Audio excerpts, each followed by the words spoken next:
O instante de hoje vai trazer uma problemática que tem se tornado cada vez mais comum. Pouco falada, mas bastante presente na vida de milhares de mulheres em todo o mundo, a endometriose. A falta de entendimento sobre a doença tem retardado o início dos tratamentos e criado um tabu desnecessário que atrapalha o diagnóstico precoce.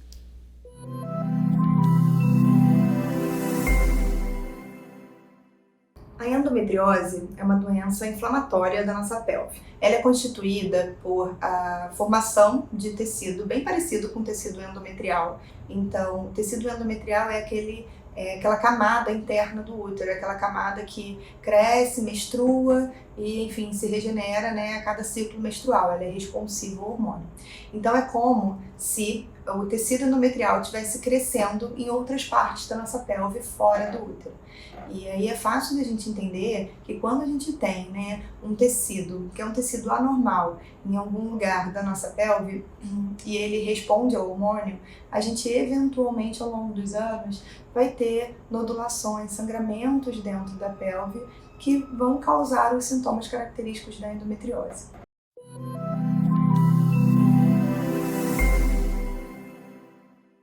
A endoscopia ginecológica, ela é uma especialidade nova, uma especialidade que tem menos de 20 anos. Então, muitas mulheres se acostumaram a viver com a dor, a viver pensando de que menstruação dói ou que eventualmente alguma posição na relação sexual dói e é assim mesmo.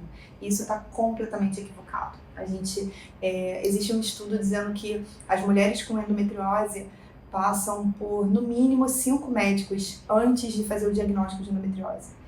E eu acho que isso vem mudando ao longo do tempo, pela formação de profissional adequado para isso e até pelos exames, né, que vem melhorando. A gente não consegue ver endometriose adequadamente só com a ultratransvaginal de rotina, tá? Aqui no Rio de Janeiro, o nosso método de diagnóstico é a ressonância magnética.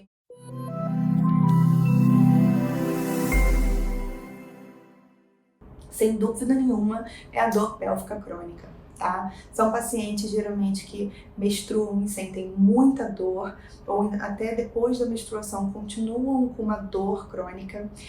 São pacientes que têm dor na relação sexual, podem ter algum distúrbio para urinar ou para evacuar, pode ter sangramento nas fezes, pode ter dor inclusive na respiração irradiada para o ombro. Isso tudo depende muito de onde esse tecido anormal está. Se ele está atrás do útero, na frente, nos ovários, nas trompas, na parte do diafragma.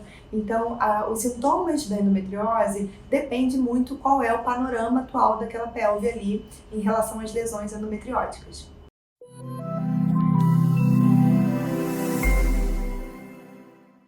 Quando a gente fala de endometriose e infertilidade, são duas vertentes que a gente tem que entender, tá? Uma, ver como é que estão as lesões dessa paciente, se anatomicamente ela está preparada para engravidar.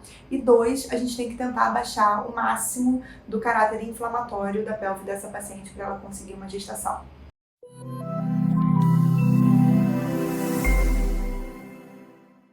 Quando a gente pensa em tratamento de endometriose, é muito comum nós cirurgiões só pensarmos na parte cirúrgica, né? Mas a gente tem que entender que a endometriose é uma doença que é multifatorial e principalmente é uma doença inflamatória.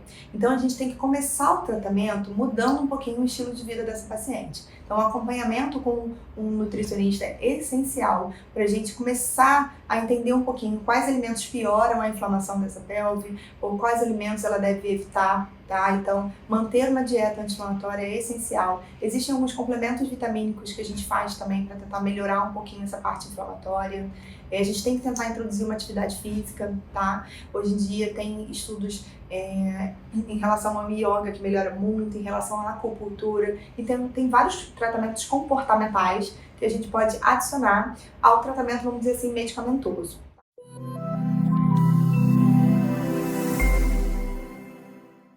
A principal medida de controle é tentar bloquear esses hormônios. Então a gente sim tende a fazer um bloqueio menstrual dessa paciente para a gente manter uma estabilidade dessa pelve. Muitas pacientes vão ficar somente em tratamento hormonal durante um período e o tipo de tratamento da paciente depende muito se ela quer ou não engravidar, onde estão essas lesões, se essas lesões acometem intestino, bexiga, nervos, órgãos-alvos e como é que está a qualidade de vida dessa paciente.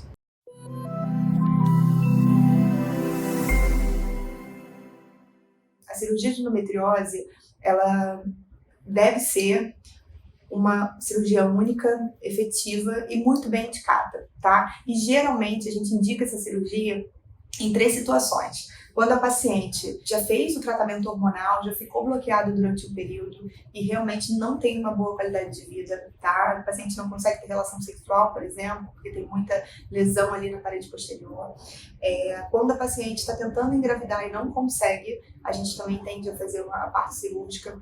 Ou quando a paciente tem lesões importantes em intestino, em bexiga, próximo ao ureter, próximo ao nervo. Geralmente são essas 3 clássicas indicações de cirurgia de endometriose. A gente já evoluiu muito em relação à cirurgia por vídeo. Definitivamente não existe operar endometriose de barriga aberta. A cirurgia de tratamento com endometriose é sempre feita por vídeo, tá? A gente tem um robô agora, então a cirurgia robótica veio para agregar no tratamento dessas pacientes. Sem dúvida nenhuma, o robô consegue chegar mais fundo na pelve, consegue ajudar mulheres que têm lesões bem mais baixas, bem profundas de assoalho pélvico, consegue preservar um pouquinho melhor o nervo, porque a gente tem um movimento mais fino no robô. Agora, você já está por dentro dos sintomas e já sabe o momento certo para procurar um especialista. O programa de hoje fica por aqui e se você curtiu esse tipo de conteúdo, já deixa seu like aqui no vídeo e segue a TV UVA em todas as redes sociais. Até a próxima!